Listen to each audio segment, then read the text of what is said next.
मूर्तियों पे हम लोग माला डालेंगे और विचारों पे ताला डालेंगे तो फिर पे बैक टू सोसाइटी करके या समाज के जो जो पीछे रहने वाला जो हमारा समाज है, हम उसको आइसोलेटेड केस हम लोग मान सकते हैं। लेकिन क्योंकि समाज का जो आर्थिक विकास है, बिल्कुल, जो शिक्षा के दरवाजे खुलने से होगा, ना कि शिक्षा के दरवाजे बंद करने से। शिक्षा के प्रांगणों में, विश्वविद्यालयों में फिर इस समुदाय की, बहुजन समुदाय की भागीदारी अभी तक क्यों नहीं सुनिश्चित? नमस्कार, नमो बुद्धाय, जय भीम। आप देखना शुरू कर चुके हैं द बुद्धिस्ट टाइम्स टीवी की विशेष report. The Buddhist Times TV की वो रिपोर्ट जो अन्य मीडिया नहीं दिखाती है। हर उस खबर को द बुद्धिस्ट टाइम्स टीवी आपके आगे, आपके समक्ष, देश के कोने कोने तक पहुंचाता है। इस कड़ी में इस वक्त हम लखनऊ में मौजूद हैं, भरतनगर में।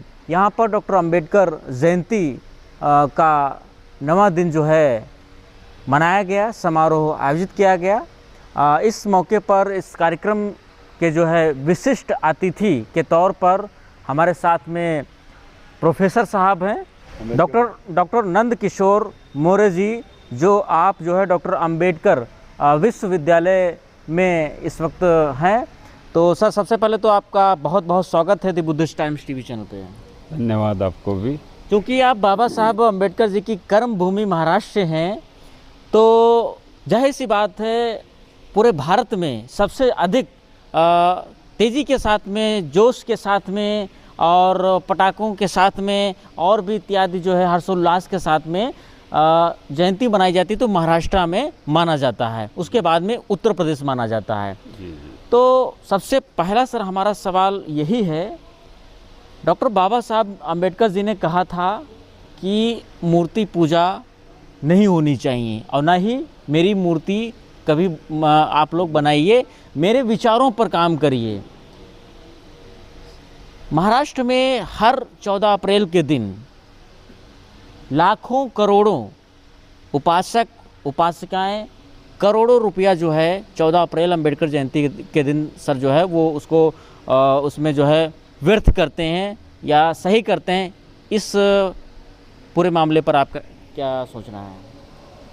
नहीं, ये तो एक अपने ऐसे एक महान दार्शनिक के प्रति लोग एक अपनी आस्था के साथ साथ उनको याद करने का एक प्रयास हम समझ सकते हैं। क्योंकि हम किसी को याद करेंगे तो किसी न किसी रूप में करेंगे, तो उसमें संसाधनों का इस्तेमाल होना ये तो लाजमी है। लेकिन क्योंकि डॉक्टर अंबेडकर एक ऐसे व्यक्तित्व है कि उनको बार बार आप याद करोगे तो आपको बहुत सी चीज़ों के बारे में जानकारी होती है जी। कुछ स्पष्टीकरण होता है, कभी कभी कुछ चीज़ें अस्पष्ट रहती है जी। लेकिन क्योंकि सामाजिक मन और जो कलेक्टिव आइडियाज़, कलेक्टिव विजडम साथ में आने की वजह से जी। जो बिंदु समाज से थोड़े से दूर रहते वो पास आने की एक संभावना बढ़ जाती है। तो उस हिसाब से अगर देखा जाए तो किसी भी महापुरुष के बारे में अगर हम उनको याद करते, जानते भी, तो उनके विचारों तक पहुंचने का तो एक प्रयास उसको मानना चाहिए। दूसरी बात कि डॉक्टर अंबेडकर के बारे में महाराष्ट्र हो या पूरे भारत हो या विश्व में, मतलब भारत, क्योंकि भारत उनकी कर्मभूमि भी थी और वो असल मायने में असली भारतीय होने के नाते आप हम समझ सकते हैं। लेकिन डॉक्टर अंबेडकर को मानने वाले और उनकी जयंती मनाने वाले सिर्फ भारतीय नहीं हैं, तो भारत के आसपास के भी देश है और सबसे अधिक आज दुनिया का जो सबसे बड़ा जो राष्ट्र है अमेरिका जैसे देश जी। या जहाँ पर तानाशाही की सत्ता है, वहाँ पर भी, जैसे कोरिया जैसे राष्ट्रों में भी बाबा साहेब अम्बेडकर की जयंती मनाई जाती। एक अनुमान है, उस अनुमान के तहत करीब 120 से 130 देश डॉक्टर अंबेडकर की जयंती मनाते हैं। तो एक वैश्विक एक व्यक्ति है। इसके लिए हम तो किसी राज्य या किसी समुदाय से हम उनको सीमित नहीं कर रहे हैं, क्योंकि एक वैश्विक व्यक्ति है। इसके लिए हम उन्हें विश्व रत्न कहते हैं। हम लोग भारत रत्न भी उन्हें अभी आजकल हमने कहना लोगों ने बंद कर दिया है, उनको विश्व रत्न के रूप में ही लोग याद करते हैं। उसकी वजह है क्योंकि उनका जो दर्शन था, उनका जो कार्य था, उनका जो जीवन अपने आप में एक संदेश था, उसको लोग बार बार दोहराकर अपने आप में ऊर्जा प्राप्त करते हैं। और समाज, जो मूर्छित समाज है, अशिक्षित समाज, धार्मिक पाखंडवाद में दबा हुआ समाज, मानसिक गुलामी की सज़ा प्राप्त किया हुआ समाज, तो ऐसे समाज के लिए अगर ऐसा कोई विचार इन सभी से अगर मुक्ति दिलाता हो तो बेशक उसे याद करना चाहिए। और 135वीं अम्बेडकर जयंती एक विशेष रूप से ज़्यादा महत्वपूर्ण है क्योंकि 11 अप्रैल उनके जो गुरु थे महात्मा ज्योतिबा फुले, इनकी द्विजन्म शताब्दी अभी हम याद करेंगे, मनाएंगे एक साल भर के लिए। जी।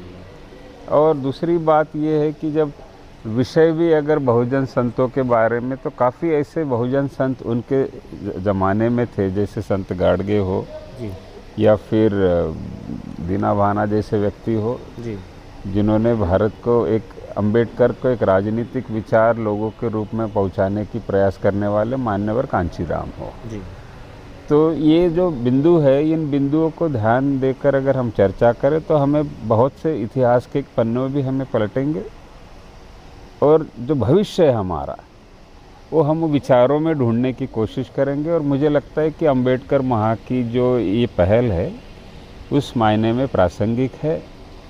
इसके साथ साथ मुझे ऐसा लगता है कि विचारों की जो प्रासंगिकता सिर्फ महा में चर्चा होने से नहीं होगी, लेकिन क्योंकि हम लोग अगर मूर्तियों पे हम लोग माला डालेंगे और विचारों पे ताला डालेंगे तो फिर ये दोनों, इसका एक मुंहतोड़ जवाब सिर्फ उनको इस तरीके के आयोजनों से हम लोग दे सकते हैं, ऐसा मैं मानता हूँ। जी। पे बैक टू सोसाइटी, बाबा साहब का मानना था समाज से निकले हुए वो लोग जो सशक्त हो चुके हैं, मजबूत हो चुके हैं, तो वो पे बैक टू सोसाइटी के अंतर्गत समाज को वापस करें। लेकिन वर्तमान समय में जो स्थिति है बहुजन समाज की, कैसे देखते हैं? क्या बहुजन समाज के वो सशक्त लोग पे बैक टू सोसाइटी पर काम कर रहे हैं? जी हाँ, ये पे बैक टू सोसाइटी तो डॉक्टर अंबेडकर का ये एक अच्छा कंसेप्ट है, था और आगे रहेगा। उसकी प्रासंगिकता समय के साथ बढ़ती जाएगी। उनके अनुमान से तो अगर कहा जाए तो 20%, 10 से 20% हम लोग समाज के विकास में हम लोग योगदान दे सकते हैं।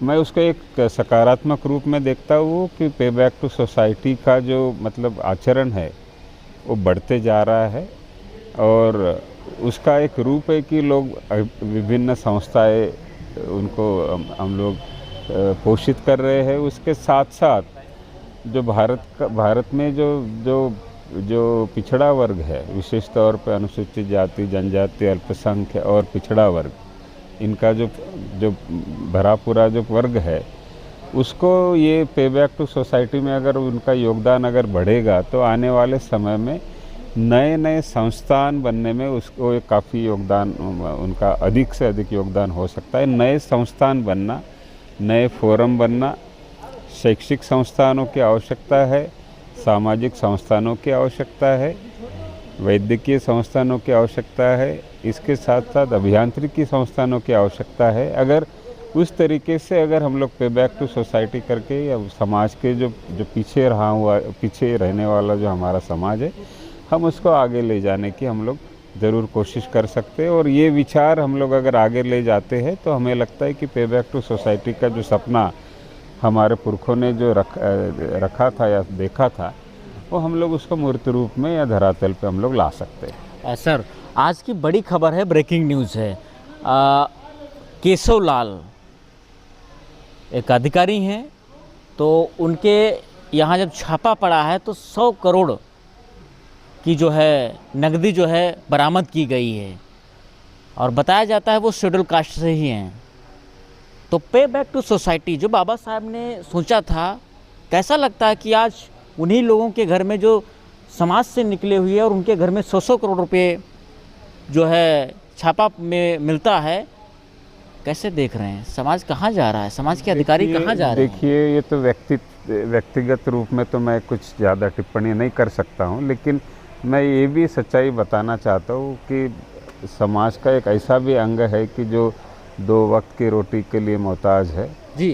तो ये तो एक आइसोलेटेड केस हम लोग मान सकते हैं, लेकिन क्योंकि समाज का जो आर्थिक विकास है बिल्कुल जो शिक्षा के दरवाजे खुलने से होगा, ना कि शिक्षा के दरवाजे बंद करने से। बिल्कुल बिल्कुल। ऐसे जो उदाहरण लोग पेश करेंगे और ये कहेंगे कि भाई समुदाय तो इतना आगे चल चुका है, उनके पास संसाधन अधिक है, अगर ये सब बातें होती तो फिर शिक्षा के दरवाजे, शिक्षा के प्रांगणों में, उच्च शिक्षा के प्रांगणों में, विश्वविद्यालयों में फिर इस समुदाय की, बहुजन समुदाय की भागीदारी अभी तक क्यों नहीं सुनिश्चित हुई? तो ये भी तो सवाल हमें करना पड़ेगा। जी, एक समय था जब बाबा साहब अम्बेडकर, बाबा साहब जी की फैमिली जो है 2 वक्त की रोटी के लिए उनको जो है बहुत कठिनाइयों से सामना करना पड़ता था और कभी कभी जो है ऐसे ही सोना पड़ता था। लेकिन आज बाबा साहब की प्रेरणा से, उनके हक और अधिकार से, संविधान से समाज के अधिकारी अच्छे अच्छे पद पे हैं, पोस्ट पे हैं। जब ऐसी घटनाएं सामने आती हैं तो क्या उन समाज के लोगों को, जो लोग ऐसे काम करते हैं, उनको सीख लेने की आवश्यकता है या नहीं? देखिए, अच्छा चरित्र, अच्छा आचरण ये तो समाज के हर व्यक्ति की जिम्मेदारी है। वो अधिकारी हो या कर्मचारी हो या शिक्षक हो या डॉक्टर हो या इंजीनियर हो या कुछ भी हो, या इवन वो लोक प्रतिनिधि क्यों ना हो, ये जिम्मेदारी यही तो हम लोग बुद्ध की जो विचार दर्शन की हम लोग बात करते, तो सम्यक विचार और सम्यक आचरण की हम लोग बात करते। अगर ये जिनके दिल और जहन में अगर सम्यक विचार और सम्यक आचरण होता तो इस तरीके की घटनाएं शायद ही समाज में नज़र आती। लेकिन फिर भी हम लोग आखिरी में मैं बताना चाहूँगा कि देखिए, सामाजिक विकास की जो एक धारा है उसमें चुनौतियाँ है। आर्थिक चुनौती उसमें एक महत्वपूर्ण चुनौती है। ये समाप्त कैसे होगी? ये जो चुनौतियाँ समाप्त कैसे होंगी? तो यही एक विचार है भारत का संविधान, जो सामाजिक न्याय पे आधारित है। हमें संवैधानिक मूल्यों को, जब संविधान पे चलने वाले ही जो है ब्लैक लिस्ट में आ जाएं तो फिर क्या होगा? नहीं, ये तो देखिए, कुछ आइसोलेटेड केसेस के बारे में तो मैं टिप्पणी कम करूंगा, लेकिन मैं एक सामान्य रूप से मैं ये कहना चाहूँगा कि भारत का संविधान समाज के सभी वर्गों के लिए, विशेष तौर पर, खास तौर पर जो निम्न या जो गरीब वर्ग तबका है, उसके लिए तो प्रावधान का जो अधिकार है वो राज्यों को देता है। तो राज्यों की भी एक जिम्मेदारी है और समाज की भी एक जिम्मेदारी है कि राज्यों को इस तरीके से वो अपना चुने जो उनके अधिकारों को बचाने के लिए निरंतर कार्य करे। अन्यथा फिर विषमता बरकरार रहेगी और फिर आने वाले समय में हमें और काफ़ी ज़्यादा प्रयास करने पड़ेंगे। धन्यवाद। चलिए, ये थे हमारे साथ में प्रोफेसर नंद किशोर जी, लखनऊ विश्वविद्यालय से, जिन्होंने हमारे अम्बेडकर विश्वविद्यालय से, केंद्रीय विश्वविद्यालय से, जिन्होंने द बुद्धिस्ट टाइम्स टीवी के विशेष सवालों पर बेबाकी से जवाब दिए। देखते रहिए द बुद्धिस्ट टाइम्स टीवी। नमस्कार, नमो बुद्धाय, जय भीम, धन्यवाद।